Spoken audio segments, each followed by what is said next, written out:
Hey guys, in this video, I want to talk to you about how to get a good, powerful turn on the way back and the way through. And it might be something that you've never heard before, but it's going to help you out a lot.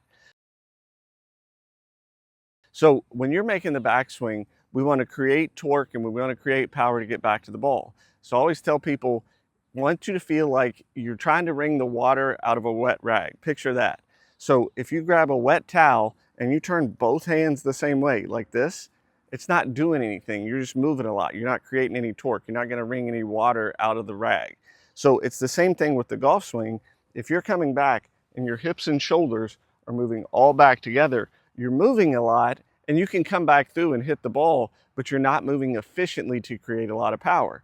So as you turn back, your hips turn, but they turn as a reaction to what your upper body's doing. So you want to rotate your shoulders, and when you get to a certain point and your hips start to go, you want them to turn, the weight goes to the instep of the trail foot, but as long as your shoulders are turning more than your hips, you're creating torque as you get back to the top of the swing.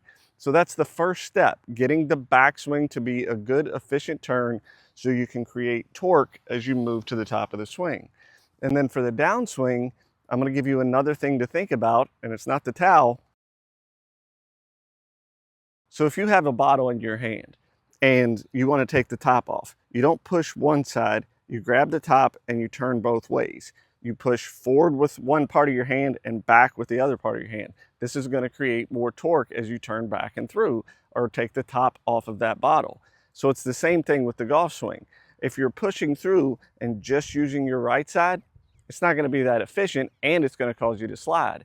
So your feet push both ways at the same time. So you're pushing forward with the right side and then around with the left side. So you can get that rotation. You're going to get much more torque. You're going to get much more power as you move into the ball. So to sum that up, we're going to wring out the rag on the backswing, turn your upper body back. When your hips turn, they turn because your shoulders turn so much.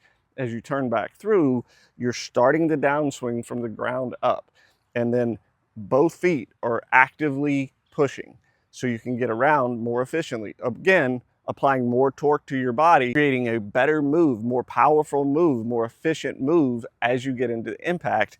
Both feet are driving. You don't want to rely on one side.